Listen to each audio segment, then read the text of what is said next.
Hello everyone, welcome back to my channel. आज हम O Henry की कहानी द लास्ट लीफ पढ़ने जा रहे हैं, तो चलिए शुरू करते हैं। कभी सोचा है कि एक मामूली सा पत्ता किसी की जिंदगी बचा सकता है?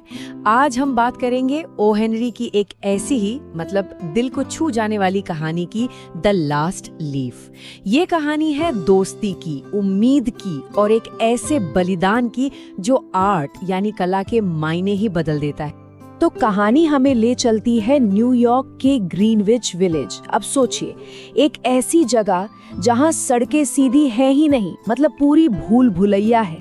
ये वो जगह थी आर्टिस्ट का अड्डा, जहां हर गली नुक्कड़ पर क्रिएटिविटी बसती थी। ओ हेनरी ने इसे कुछ ऐसे दिखाया है मानो ये एक जादुई जगह हो जहां आर्टिस्ट दुनिया की सारी टेंशन से दूर बस अपने सपनों को रंग दे सकते। तो इसी आर्ट से भरे माहौल के बीच रहती हैं हमारी कहानी की दो मेन कैरेक्टर्स, सू और जॉन्सी। दोनों यंग आर्टिस्ट हैं, अपने सपनों को कैनवस पर उतारती हैं। उनकी दुनिया में सब कुछ रंगीन है, पर बहुत जल्द उनकी जिंदगी में एक ऐसा बेरंग मेहमान दस्तक देने वाला है जो सब कुछ बदल कर रख दे। हाँ, तो ये कोई मामूली बीमारी नहीं है। कहानी में इसे एक विलन का दर्जा दिया गया है, मिस्टर निमोनिया। जरा सोचिए, एक ठंडा बेरहम साया जो ग्रीनविच विलेज की गलियों में घूम रहा है और अपनी बर्फीली उंगलियों से किसी को भी छू लेता है, और इस बार उसका शिकार बन जाती है जॉन्सी। अब होता यह है कि जब डॉक्टर आते हैं तो वो एक बहुत चौंकाने वाली बात बताते हैं।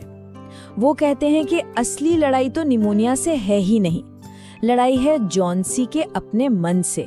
डॉक्टर साफ साफ कह देते हैं कि अगर किसी इंसान के अंदर जीने की चाहत ही मर जाए तो फिर दुनिया की कोई दवा उस पर असर नहीं कर सकती।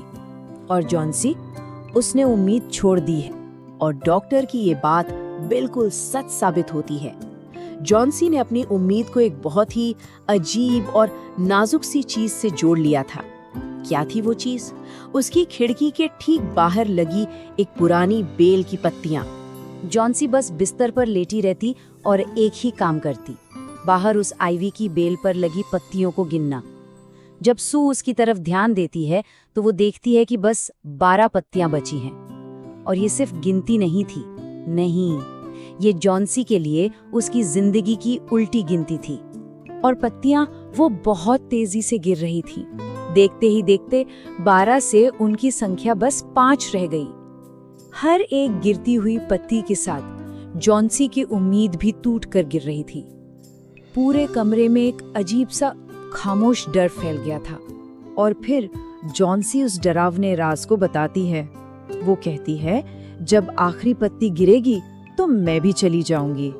सोचिए, इस अजीब से ख्याल ने उसके दिमाग में इतनी गहरी जड़ें जमा ली थी कि अब वो बस उस आखिरी पत्ती के गिरने का, यानी अपनी मौत का इंतजार कर रही थी।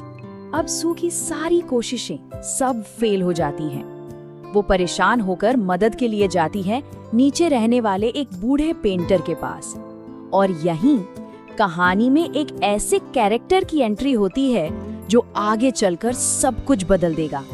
तो ये हैं ओल्ड बेहरमैन, 60 साल के एक थोड़े चिड़चिड़े से बूढ़े पेंटर। जिंदगी में एक ही सपना था इनका, एक मास्टरपीस बनाना। 40 साल से बस इसी सपने के बारे में बात करते आए थे, पर कभी बना नहीं पाए। ऊपर से तो बड़े सख्त दिखते थे, पर अंदर से बिल्कुल नरम दिल। सू और जॉन्सी को अपनी बेटियों की तरह मानते थे। तो जैसे ही सू उसे जॉन्सी की इस अजीब सी हालत के बारे में बताती है ना, बेहरमैन तो गुस्से से आग बबूला हो जाता है। चिल्लाकर बोलता है, क्या बकवास है, इस दुनिया में ऐसे भी बेवकूफ लोग हैं जो पत्तियों के गिरने से मर जाते हैं। वो इतना ज्यादा भड़क जाता है कि सू भी सहम जाती है। लेकिन उसके इस सारे गुस्से के पीछे ना बेचारी छोटी जॉन्सी के लिए एक गहरी चिंता छिपी थी। उसकी आंखों का डर साफ साफ दिख रहा था। खैर, वो ऊपर आने के लिए मान जाता है और एक वादा भी करता है कि एक दिन वो अपना मास्टरपीस जरूर बनाएगा, और फिर वो सब इस जगह को छोड़कर कहीं दूर चले जाएंगे। और फिर आती है वो रात, वो तूफानी रात, तेज हवाएं, जोरों की बारिश। ऐसा लग रहा था जैसे आज सब कुछ तबाह हो जाएगा। और अब सू और जॉन्सी की जिंदगी का फैसला उस एक आखिरी पत्ती पे टिका हुआ था। पूरी रात तूफान ने अपना कहर बरपाया। सुबह हुई तो जॉन्सी ने जिद पकड़ ली कि पर्दा हटाओ। सू ने बहुत डरते डरते खिड़की से पर्दा हटाया। क्या लगता है, क्या वो आखिरी पत्ती बची होगी या जॉन्सी की उम्मीद की तरह वो भी टूट कर गिर गई होगी? लेकिन सामने जो नजारा था वो किसी चमत्कार से कम नहीं था। उस भयानक तूफान के बावजूद दीवार के सहारे लगी उस बेल पर वो एक अकेली आखिरी पत्ती अभी भी अपनी टहनी से मजबूती से चिपकी हुई थी। और बस उस एक पत्ती को देखकर जॉन्सी के अंदर जैसे सब कुछ बदल गया। उसे लगा कि अगर इतनी नन्ही सी पत्ती इतने बड़े तूफान से लड़ सकती है तो वो क्यों हार मान रही है।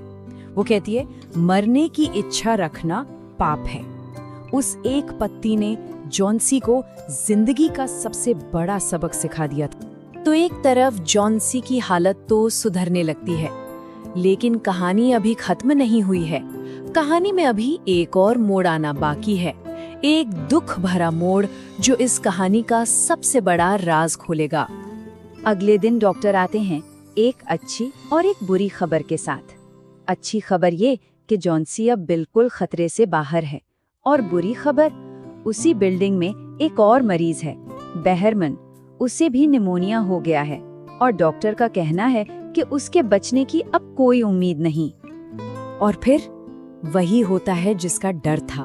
बहरमन की हॉस्पिटल में मौत हो जाती है। वो सिर्फ 2 दिन बीमार रहा। लेकिन सबसे बड़ा सवाल तो ये है कि आखिर वो उस तूफानी रात में इतना बीमार हुआ कैसे? तब सू जॉन्सी को बताती है कि उस सुबह बहरमन के कमरे में क्या-क्या मिला था। उसके जूते और कपड़े गीले और बर्फ जैसे ठंडे थे। पास में एक लालटेन रखी थी जो अब भी जल रही थी। कुछ ब्रश जमीन पर बिखरे थे और एक पैलेट था जिस पर हरा और पीला रंग लगा हुआ था। ये सब बेजान चीजें एक बहुत बड़ी कहानी कह रही थी। और फिर सू वो राज खोलती है जिसे सुनकर किसी के भी रोंगटे खड़े हो जाएं। वो जॉन्सी से कहती है, जरा खिड़की के बाहर देखो, उस आखिरी पत्ती को देखो। क्या कभी सोचा कि वो तेज हवा में भी जरा सी हिलती क्यों नहीं? वो आखिरी पत्ती असली थी ही नहीं, वो बहरमन का मास्टरपीस थी। एक पेंटिंग जिसे उसने उस जानलेवा तूफानी रात में उस दीवार पर बनाया था, सिर्फ और सिर्फ जॉन्सी की जान बचाने के लिए। तो बहरमन ने जिंदगी भर जिस मास्टरपीस का सपना देखा था वो आखिरकार उसने बना ही लिया। पर वो किसी आर्ट गैलरी की दीवार पर नहीं सजा, वो एक ईंट की दीवार पर बना और उसने किसी की जिंदगी बचाई। ये कहानी हमें एक बहुत गहरे सवाल के साथ छोड़ जाती है कि आखिर आर्ट का, कला का असली मकसद क्या है? क्या सिर्फ खूबसूरत चीजें बनाना या फिर किसी की टूटती हुई उम्मीद को सहारा देना? शायद बहरमन का ये बलिदान ही इस सवाल का सबसे खूबसूरत जवाब है। अगर ये कहानी आपको अच्छी लगी तो लाइक और शेयर ज़रूर करिएगा और मेरे चैनल को सब्सक्राइब करना ना भूलें। धन्यवाद।